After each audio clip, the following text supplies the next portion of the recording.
दिन ओवैसी जी। Speaker sir, आपका बेहद शुक्रिया कि कल शाम में आपने फ़ोन करके मेरी खैरियत और मुझसे दरियाफ़्त किया कि क्या हुआ, और आपने मुझे बताया कि आपने फ़ौरन पुलिस के आला अहदेदारों से बातचीत भी की। मैं आपका बेहद शुक्रिया अदा करता हूं कि आपने अपनी संवैधानिक जिम्मेदारी को एक रुकने पार्लिमान की जान पर जब कातिलाना हमला किया गया टोल गेट पर, आपने उस बात की। मैं आपका शुक्रिया अदा करता हूं। स्पीकर साहब, मैं मुख्तसर से यहाँ पर ये बात कहना चाहूँगा कि मुख्तलिफ सियासी पार्टियाँ मुख्तलिफ प्रदेश में इक़्तिदार पर हैं।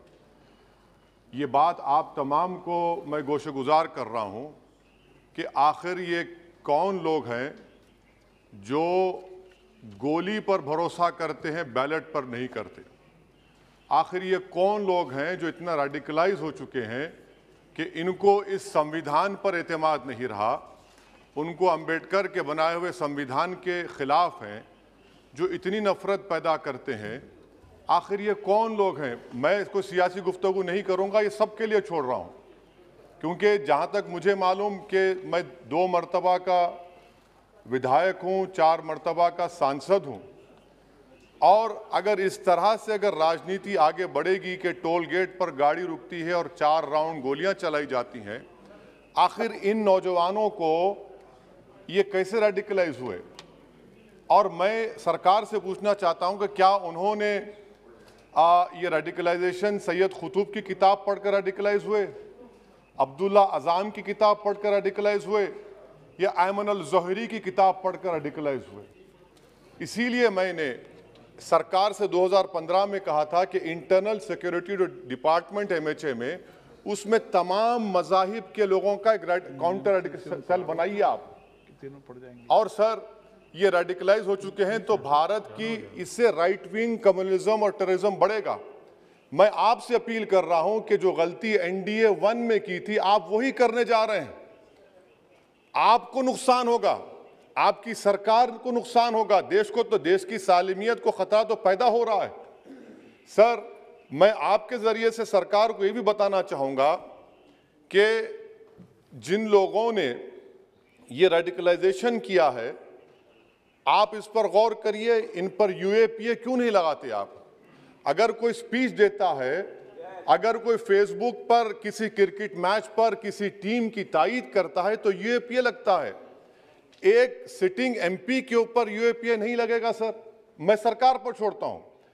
सर, चौथी बात यह है कि रेडिकलाइजेशन की जब बात होती है, हमने यहां पर एक कांग्रेस के बड़े नेता से सुना कि 2 भारत हैं दौलत के एतबार से। नहीं सर, भारत की दौलत मोहब्बत है। भारत की दौलत पैसों की दौलत नहीं है, भारत की दौलत मोहब्बत है।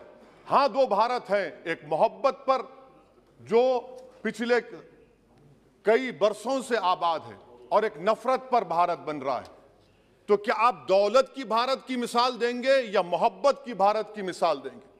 अगर मोहब्बत की भारत की मिसाल देंगे तो उसमें आपको मेरी जबान को रोकने के लिए गोली चलाने की जरूरत नहीं है। इस 2 भारत को समझने की जरूरत है। सर, सर सुनिए सर, मैंने करीब से 6 फीट से गोलियां देखी। मुझे बोलने दीजिए सर, हो सकता है कि कल दिन ना देखूं मैं।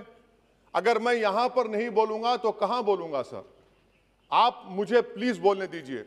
सर, मैं आपसे गुजारिश ये करना चाहूंगा कि आप हरिद्वार में, रायपुर में और इलाहाबाद प्रयागराज में मेरे बारे में क्या कहा गया? आपके नाईबी की रिपोर्ट है ना, आप क्यों छुपा रहे उसको? देखिए, मैं मौत से नहीं डरने वाला हूं, हम सबको जाना है इस दुनिया से। बल्कि मैंने कह दिया कि मैं इस वतन में पैदा हुआ, मेरी मां की कोख से तो जमीन पर लिटाया गया। जब मेरी आंख बंद हो जाएगी तो इंशाल्लाह औरंगाबाद की जमीन मुझे दफनाया जाएगा। मगर मैं आपसे अपील करना चाह रहा हूं सरकार से सर, कि जो कुछ बातें की गई हैं उसको देखिए। मैं Z कैटेगरी सिक्योरिटी नहीं चाहिए मुझे, मैं हरगिज नहीं चाहिए मुझे। मैं 94 से पॉलिटिक्स में हूं, मैं आजाद जिंदगी गुजारना चाहता हूं। मैं घुटन के साथ जिंदा नहीं रह सकता इस दुनिया में। मुझे जिंदा रहना है तो अपनी आवाज उठाना है, मुझे अब जिंदा रहना है तो सरकार किसी के उनके खिलाफ बोलना है, और अगर गोली लगती है तो मुझे कबूल है, मगर मैं घुटन की जिंदगी नहीं गुजार सकता सर। मेरा मानना यह है कि संविधान में अगर देश के गरीबों को, मजलूमों को, अल्पसंख्यक समाज को सिक्योरिटी मिलेगा तो मुझे मिलेगी। सर, आपकी चिंता हमें है ना सर, इसलिए सिक्योरिटी दे रहे हैं सर आपको नहीं सर, देश के गरीब बचेंगे तो मैं बचूंगा। ओवैसी की जान इखलाक पीलू से बढ़कर नहीं है सर। ओवैसी की जान उस वक्त बचेगी जब गरीब की जान बचेगी। इसीलिए मैं आपके जरिए सरकार से अपील करना चाहूंगा कि सर, इस नफरत को खत्म करिए, इस नफरत को खत्म करिए और इस पर आप गौर करिए। मैं नहीं लूंगा सिक्योरिटी, मैं जेड कैटेगरी नहीं चाहता हूं सिक्योरिटी। मुझे ए कैटेगरी का शहरी बनाइए आप, मुझे ए कैटेगरी का शहरी बनाइए ताकि मेरी और आपकी जिंदगी बराबर हो। जब देश के प्रधानमंत्री पर सिक्योरिटी ब्रीच हुआ, अपोजिशन की तरफ से मैंने कहा था कि गलत हुआ। सब सेकुलर पार्टी के लोगों ने कहा कि ओवैसी तुम क्यों बोले, तुम क्यों बोले। मैंने कहा नहीं, देश का प्रधानमंत्री मेरा है, सिक्योरिटी ब्रीच हुई तो एक्शन लेना चाहिए। मगर 4 मर्तबा के एमपी पर कोई 6 फीट के फासले से 4-4 गोली चलाता है। मुझे मौत है, हम सबकी मौत है, मगर मैं इन गोली चलाने वालों से डर कर खामोश नहीं बैठने वाला हूं। और मैं दुआ करता हूं कि उत्तर प्रदेश में पुरअमन पोलिंग होगी इंशाअल्लाह।